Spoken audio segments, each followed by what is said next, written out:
Miren el siguiente gráfico que nos marca también esta mañana la comparación entre el S&P 500 frente, todos los activos, ¿no? El spread entre bancos regionales y el S&P 500 que nos está marcando el mínimo de los últimos 43 años.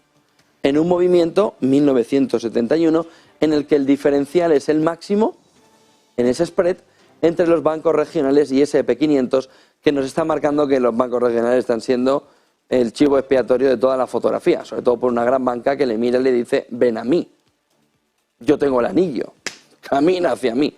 Miren el siguiente gráfico que nos marca también esta mañana, en este inicio de semana, el movimiento de cómo se ve lo que el viernes empieza a ser una constante, no solo en Estados Unidos, sino en el conjunto también de Europa, en Occidente, respecto a los datos del desempleo.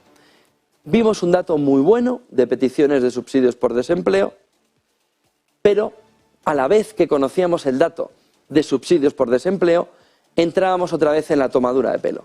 ¿Qué es lo que dijo Estados Unidos el pasado viernes?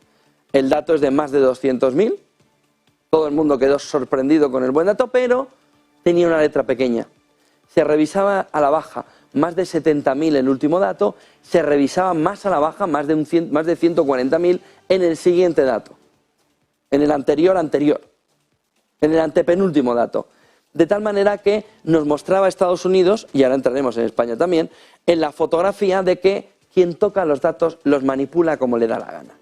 Es decir, tengo un dato que no es bueno, que no está revisado, que no es el definitivo, y lo doy a bombo y platillo, pero luego tengo que revisarlo a la baja de una manera muy agresiva, dando una sensación al mercado de que el mercado laboral está mucho mejor de lo que el mercado laboral de verdad está. Es decir, si Estados Unidos hubiera presentado hace 2 datos el dato correcto mensual que nos dio el viernes, todos los analistas económicos habrían dicho: se está cediendo en materia de empleo. El dato es malo. Sin embargo, nos dieron un dato como este, veloz, que va a ser corregido, capado, va a ser capado en nada, porque lo van a tener que revisar. Es otra parte más de la tomadura de pelo constante sobre un inversor que dice: pero a ver, ¿va bien o va mal el empleo? Lo que no me puedes es dar un dato que es extraordinario y en cuanto haces la revisión del dato me dices que es 140.000 menos. ¿Cómo? Es decir, si me dije, ¿cómo? Que se queda en 70. En 70.000. De 200 y pico mil, pero tú me estás tomando el pelo. Y esa es la fotografía actual, que es lo mismo que se va viendo en el conjunto de Occidente, de cómo ir dándole un poquito de alpiste a la opinión pública, al ciudadano, de que la situación está mejor de lo que parece en términos de empleo. ¿Cómo lo vemos en España? Con el último dato que anunció Calviño un día antes. Dijo: bueno, el dato va a ser históricamente alto para el mes en el que estamos. ¿Qué es lo que ha hecho el gobierno aquí en España? Coger 400.000 fijos discontinuos, vamos subiendo la cifra, ya no son 100, ya no son 200, ya tiene 400.000 fijos discontinuos que van a empezar a trabajar en junio. ¿Cómo van a empezar a trabajar en junio? Tuve diciendo que ya están trabajando. De tal manera que cuando se revise el dato aquí en España, mejor. Cuando se dé el dato a Bruselas, Europa dirá: oiga, que estos 400.000 no son trabajadores. Son fijos discontinuos que ahora mismo están engrosando las listas del paro. Y ya no son 100.000 o 200.000, es que llevas 400.000. ¿Por qué?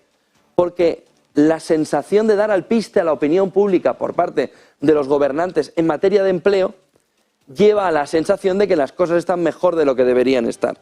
Es más, hacen un flaco favor al Banco Central Europeo, porque el bolsillo del ciudadano en ese entorno en el que, el empleo aguanta, se suelta un poquito más.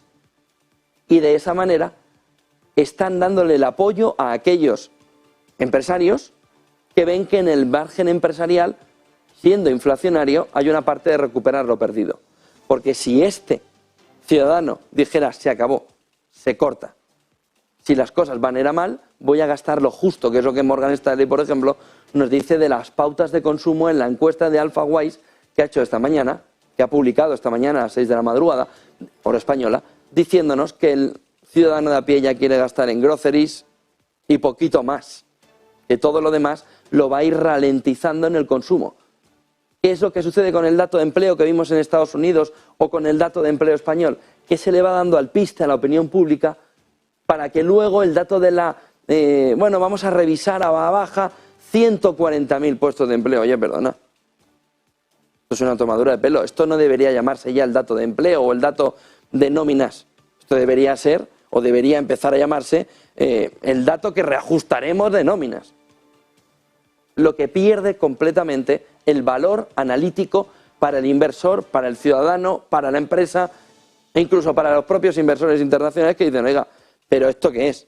¿El dato es este o es este? Porque la diferencia es enorme. Si usted me va a recortar el dato aquí, ¿por qué me lo ha dado mal? Y lo mismo en España. ¿Por qué me está usted manipulando de una manera grosera los datos de empleo con los fijos discontinuos en un entorno en el que usted sabe que a junio en el fondo van a volver porque llega la temporada de verano? Pero nos está generando una sensación de empleo que ahora mismo el ciudadano no tiene, ni de empleo ni salarios.